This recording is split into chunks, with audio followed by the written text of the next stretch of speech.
Turquie. Erdogan, le diplomate acrobate, remis en selle par la guerre en Ukraine, par Nicolas Boursier depuis Istanbul, pour Le Monde.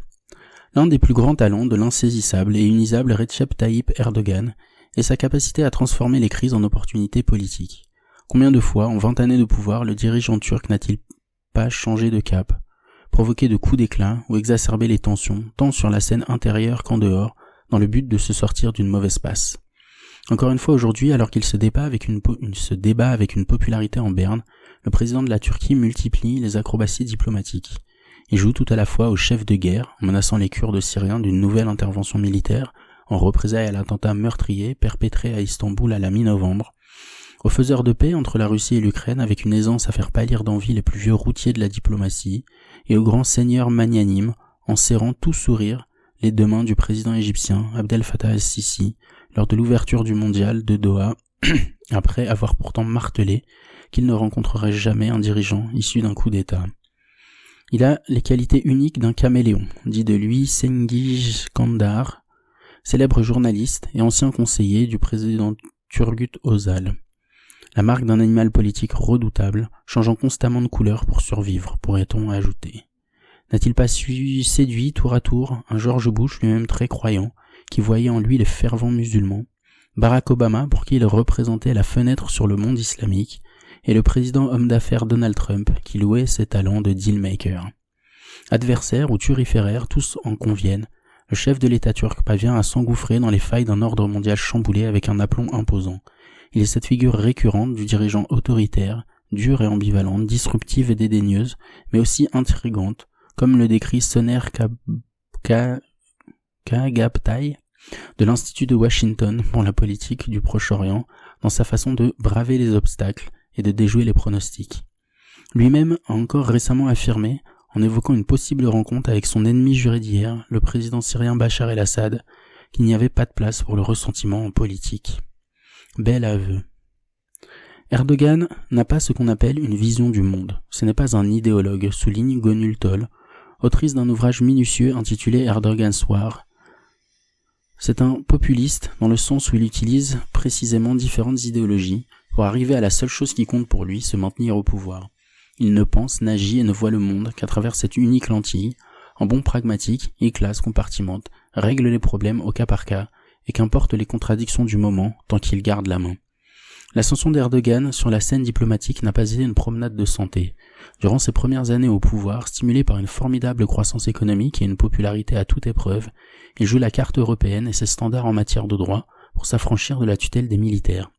À partir des années 2010, débarrassé de l'emprise des généraux, déçu et vexé par les tergiversations bruxelloises, il se tourne vers la région proche-orientale, l'Eurasie aussi et l'Afrique, mettant en avant un retour à l'identité musulmane turque et une diplomatie multi-axiale plus équilibrée avec son environnement immédiat.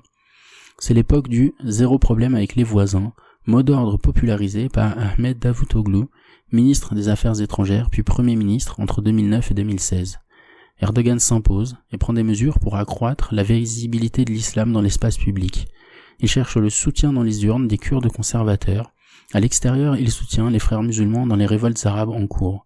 Il sape par là même les liens que la Turquie entretenait jusque-là avec Israël, l'Arabie saoudite et les Émirats arabes unis. En Syrie, il fournit armes et assistance aux rebelles, djihadistes ou pas.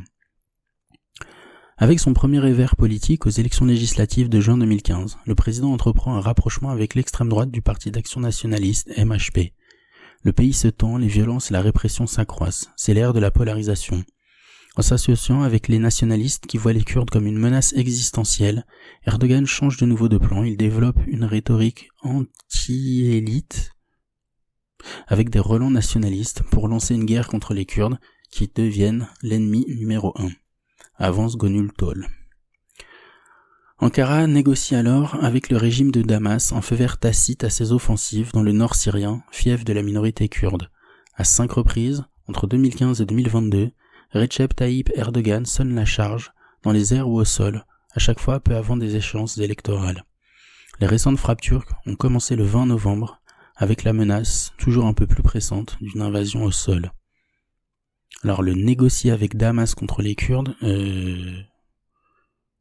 j'ai plutôt l'impression que les Kurdes sont les meilleurs alliés de Damas dans toute cette histoire. Enfin, Comme il l'avait fait en 2019 quand il avait poussé en vain l'administration Trump à établir une zone tampon contrôlée conjointement le long de la frontière avec la Syrie, le président turc s'emploie aujourd'hui à obtenir de Moscou l'organisation d'un sommet avec le président Bachar el-Assad consacré à la sécurité entre les deux pays.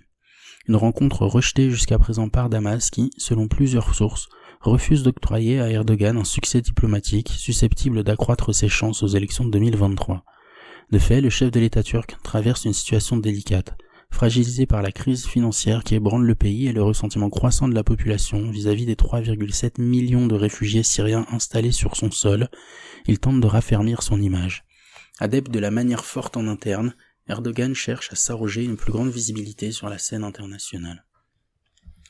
Déjà en début d'année au Proche-Orient, où la Turquie avait fini par être très isolée, il s'est efforcé de retisser les liens qu'il avait lui-même endommagés. Avec l'Égypte, mais aussi avec Israël, qu'il avait qualifié par le passé d'État terroriste, avec les Émirats arabes unis, qu'il avait accusé d'avoir trempé dans le coup d'État raté de 2016, et même l'Arabie saoudite, qu'il avait défié en diffusant des enregistrements audio établissant la responsabilité de ses agents dans la liquidation à Istanbul du journaliste Jamal Khashoggi. Autant de rabibochages qui n'ont pas empêché la Turquie de violer régulièrement l'espace aérien de la Grèce, cherchant à imposer une solution à 2 États à Chypre, à rebours des intérêts du camp occidental. Et puis vint le coup de tonnerre du 24 février, l'invasion de l'Ukraine par Moscou. En condamnant dès le début l'agression russe, qualifiée d'illégale, le président turc est habilement revenu en grâce auprès des Européens et de l'OTAN, qui n'ont eu de cesse ces dernières années de fustiger sa politique étrangère abrasive et son aventurisme régional.